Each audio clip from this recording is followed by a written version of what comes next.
नमस्कार जी। डिवाइन का मिशन के सभी परिवार को नमस्कार बोलते हैं।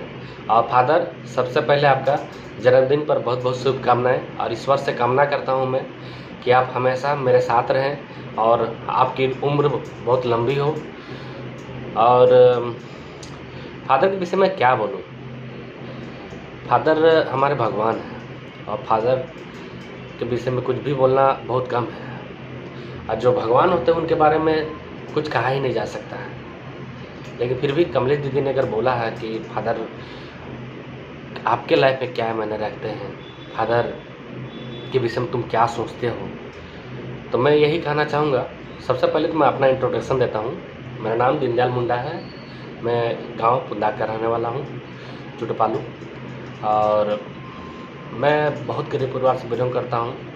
और जिस कंडीशन में जब हम लोग बच्चे थे उस टाइम गरीबी बहुत थी और उससे कंडीशन में ही हमारे पिताजी का देहांत हो गया। पिताजी का देहांत होने से हमारे घर का स्थिति बहुत ही ख़राब हो गई, इतनी ख़राब हो गई कि आपको मैं बता नहीं सकता हूँ। चार हम लोग बच्चे थे।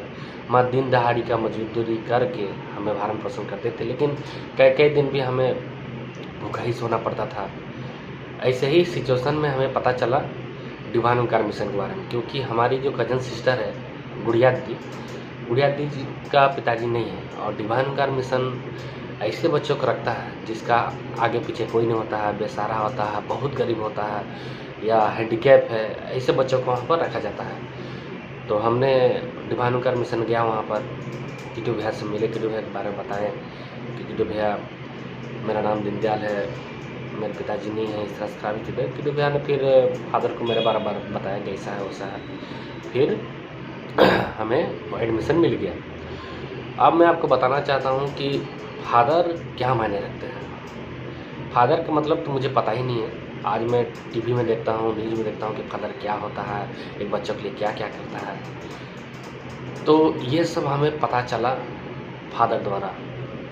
फादर क्या होता है इसका सही मायने फादर ने हमें दिखाया कि फादर अपने बच्चों के लिए दिन रात मेहनत करके, भले दुनिया से जलील होना पड़े, लेकिन कभी हमें शो नहीं किया कि हम तुम्हारे लिए क्या करते हैं, कैसे करते हैं, क्या करते हैं। बस खाली उन्होंने ये बताया कि बाबू कोई भी चीज़ सेवा का काम हो या कोई भी हो, बस देना सीखो। और उन्होंने इसी तरह से कड़ी मेहनत की, लोगों से सहारा मांगा, हेल्प मदद मांगी, और इस तरह से हमें ओंकार मिशन के लिए दिन रात मेहनत किया। और आज हर वो सुविधा दिए हम लोग को कि शायद हमारे माँ पिताजी कभी दे ही नहीं पाते।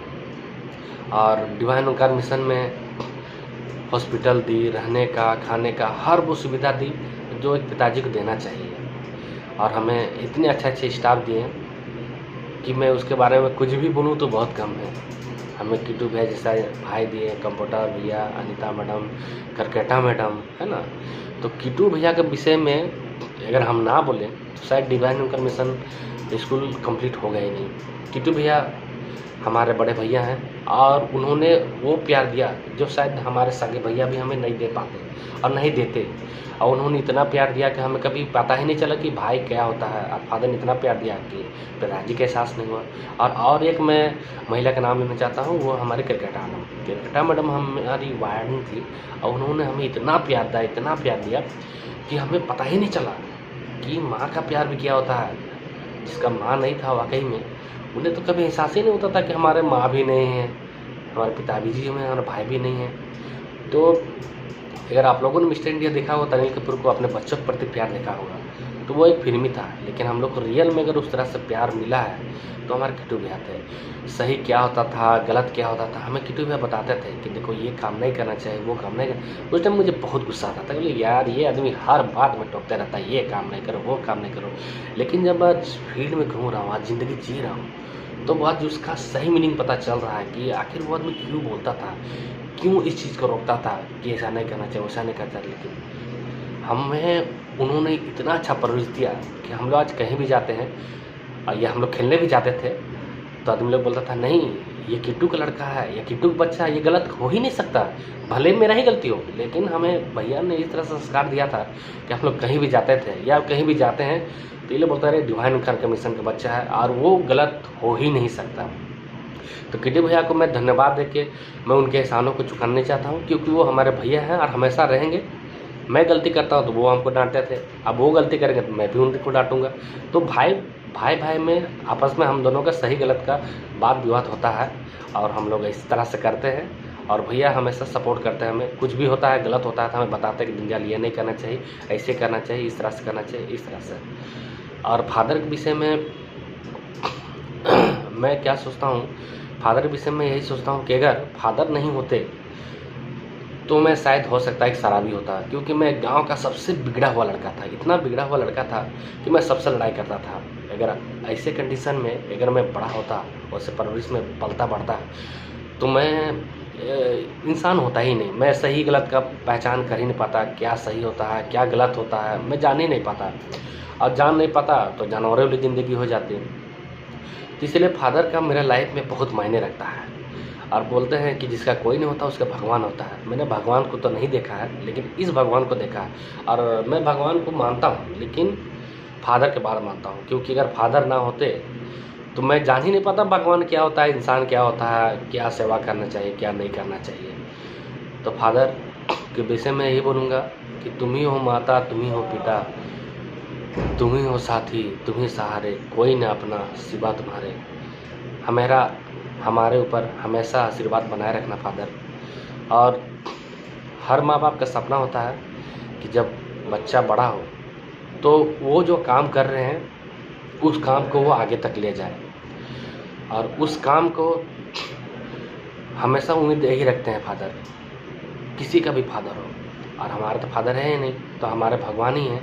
और हमारे भगवान हमसे उम्मीद यही रखते हैं कि हमने जो सेवा काम किया है इस तरह से हमारे बच्चे भी आगे सेवा काम करें। वो फोर्स नहीं करते हैं, लेकिन वो हमें बताते हैं कि दिल से तुम्हारे पास ये इच्छा होना चाहिए कि हमें सेवा करना चाहिए, तभी सेवा करो, अदरवाइज मत करो। ज़बरदस्ती किसी को फोर्स करना जरूरी नहीं है। और हमें फादर हमसे यही उम्मीद रखते हैं कि उन्होंने जो विरासत को संभाली है उस विरासत को हम लोग आगे ले जाएं। उन्होंने कल के दिन में देखा, मीना एक हैंडीकैप बच्ची है, वो ऐसे ही बच्चों लोग को पढ़ा रही थी, क्योंकि वो उनका पैर नहीं है तो वो इधर उधर जा नहीं पाती है, तो रीना उनके साथ रहती है। जब उन्होंने देखा कि वो बच्ची इस तरह से हेल्प कर रही है तो उन्होंने उनके लिए एक स्कूल बना के दिया।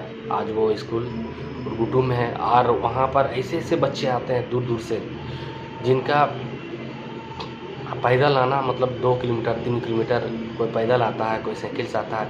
ऐसे कंडीशन में फादर ने वहाँ संजीवनी बूटी का काम किया, वहाँ स्कूल बना के बहुत सारा बच्चों को राहत मिल गया, जो गरीब हैं वो वहाँ पढ़ रहे हैं। और फादर मैं आपको बहुत बहुत धन्यवाद देना चाहता हूँ। और मेरा यही सपना है, जो आपका सपना है वो मेरा सपना है। मैं यही टारगेट किया हूँ कि जो प्रोजेक्ट आपने उर्गुटू में मीना के लिए छोड़ा है, मैं उस प्रोजेक्ट को बहुत आगे तक ले जाना चाहता हूँ। मैं सिर्फ दिन रात मेहनत कर रहा हूँ, जितना हो सकता है मैं लोगों से मदद मांग रहा हूँ। और मैं फ्यूचर में आने वाला समय में जिस तरह से ओंकार मिशन में आपने वहाँ पर किटू भैया द्वारा जो किया, तो इस तरह किटू भैया से सपोर्ट लेके, आप लोग का सपोर्ट लेके इस मिशन को इतना आगे तक ले जाना चाहता हूँ। क्योंकि मैं जानता हूँ उस एरिया में बहुत गरीबी है, और उस एरिया के बच्चे अगर पढ़ेंगे लिखेंगे तो हम लोग के लिए बहुत अच्छा हो जाएगा, क्योंकि आसपास में उस तरह का कोई भी स्कूल नहीं है। और वहाँ पर जो हम पेरेंट्स हम लोग मिले तो देखे बहुत गरीब है, बहुत दूर दूर से बच्चे लोग आते हैं। इसलिए मेरा सपना है कि यूट्यूब प्रोजेक्ट को मैं बहुत आगे तक ले जाऊं, और इसमें आप सबका मदद की ज़रूरत है। खासकर कमलेश दीदी, चीनी भैया, फादर, किटू भैया, सबसे मैं रिक्वेस्ट करता हूं कि आप लोग सपोर्ट कीजिए।